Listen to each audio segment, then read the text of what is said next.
In the forgotten ruins of a long-lost planet, Arca ignited his green lightsaber beside him. Gale did the same, her blue blade casting an azure glow on the crumbling stone. They were hiding, their backs pressed against ancient pillars, from a monstrous dragon whose breath was a torrent of purple and black fire. The beast roared, shaking the very foundations of the ruins, and a section of the ceiling collapsed, separating the two. Arca. Gale cried out, her voice echoing through the chamber. The dragon turned its attention to her, its maw opening wide. "Gale, get back!" Arca shouted. He stretched out his hand, focusing all his energy. As the torrent of dark fire rushed towards her, an invisible barrier shimmered into existence just inches from her face, the force itself holding back the inferno. The heat was immense, but Arca held firm.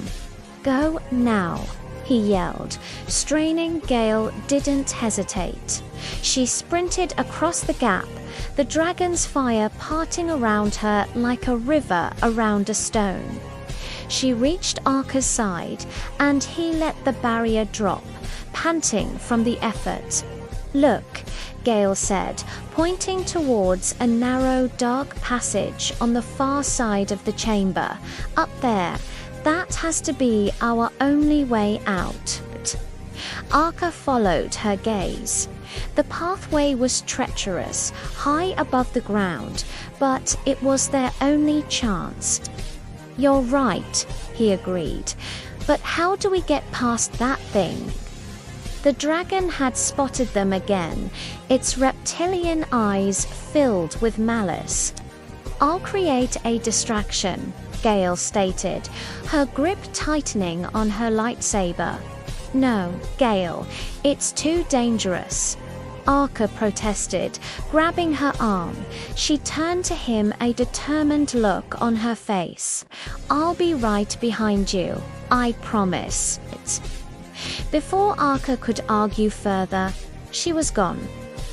Gale became a blur of blue motion, a whirlwind of acrobatic grace. She ran along the crumbling walls, her feet finding purchase where there seemed to be none.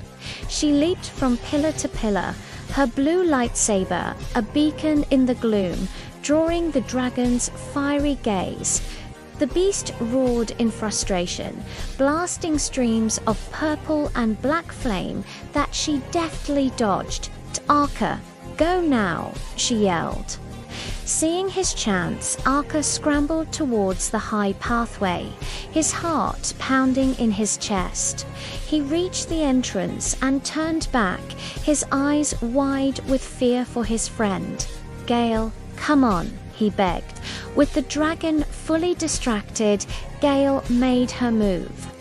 In a breathtaking display of agility, she ran straight towards the beast, leaped onto its massive, scaled back, and used the momentum to launch herself high into the air. She sailed over the dragon's head, landing perfectly beside Arca just as a final.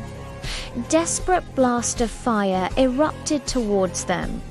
Instinctively, Arca raised a hand to shield her, but the flames dissipated just before they reached the tunnel's entrance. The fire couldn't reach them. They were safe. Breathing heavily, Arca turned to her. How did you do that?" Gale offered a weary smile, wiping a smudge of dirt from her cheek. "Growing up on the run teaches you a few things," she said simply. They pressed on, moving deeper into the mysterious structure. The narrow passage opened into a second, circular chamber. In the center, a sealed stone door pulsed with a faint, purple light. Etched upon it were glowing symbols in a strange alien language. "I can't read this," Gale said, her brow furrowed. Arka stared at the inscription, and a strange sense of familiarity washed over him. The words somehow made sense.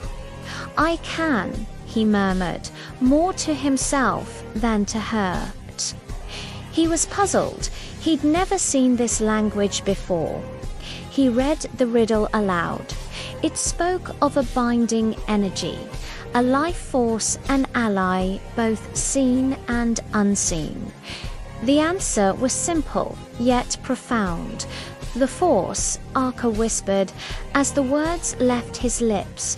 The glowing symbols flared, and with a deep grinding sound, the massive stone door slid open. They entered the third chamber. It was vast and cavernous, and standing in the center was a sentinel, an ancient guardian droid, dormant but menacing. More of the strange purple script adorned its chest plate. "Hold on," Arka said, stepping forward. He read the inscription, which spoke of a trial by combat to prove one's worth. As he finished the final word, the sentinel's eyes glowed red, and it activated its metallic limbs, worry to life. It charged, but Arka was ready. Green light met ancient metal in a shower of sparks. The sentinel was powerful, its movements surprisingly fast. But Arka's Jedi training and combat skills were not for nothing. He was a whirlwind of parries, dodges, and precise strikes. He found an opening, a vulnerability in the Sentinel's armor, and with a final, decisive thrust, his lightsaber pierced its core. The droid shuddered, its red eyes flickered, and it collapsed into a heap of smoking metal. With the Sentinel defeated, a hidden compartment in the wall slid open. Inside, resting on a pedestal, was a small metallic object, the first piece of the star map they were looking for.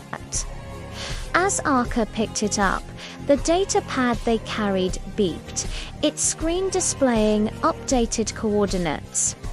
Their mission was far from over, but they had their next destination. They left the ruins behind, boarded their ship, and made the jump to hyperspace. Their ship emerged into the orbit of a remote, jungle-covered moon. Life readings were abundant. As they descended through the atmosphere, they spotted a small settlement near a river, and it was in chaos. A group of rough-looking thugs were terrorizing the local populace. Before Arka could even formulate a plan, a figure dropped from the canopy of the dense jungle. He was a towering alien, the same species as Gale, but his build was all muscle and power. With long black hair flowing behind him, he wielded a massive vibro broadsword with terrifying efficiency. He moved with a brutal grace, dispatching the thugs not with finesse, but with sheer overwhelming strength. He tossed them aside like dolls, his powerful blows ending the conflict in moments. The villagers were safe. Gale watched, her mouth slightly agape, completely captivated. "Gale," Arka said, waving a hand in front of her face. "Gale, snap out of it." She blinked, as if waking from a dream. Did you see that?" she stammered. The blue-skinned warrior approached them, sheathing his enormous sword. "Are you two all right?" he asked, his voice a deep baritone. "My name is Fortney Arka," introduced himself and Gale. Fortney smiled. "It's an old name. It means the strong one, Gale." Still awestruck, but recovering her composure, leaned forward slightly.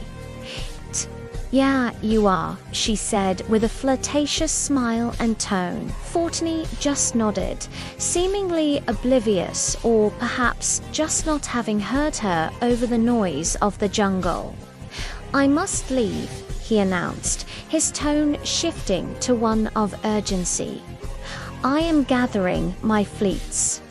We are going to aid in the defense of Coruscant." He looked from Arca to Gale, his gaze lingering on her for a moment longer.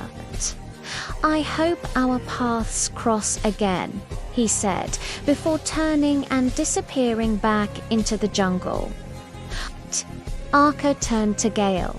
"Gale, we're running out of time." The mention of the capital planet, the heart of the galaxy, and the former home of the Jedi Order sent a chill down his spine.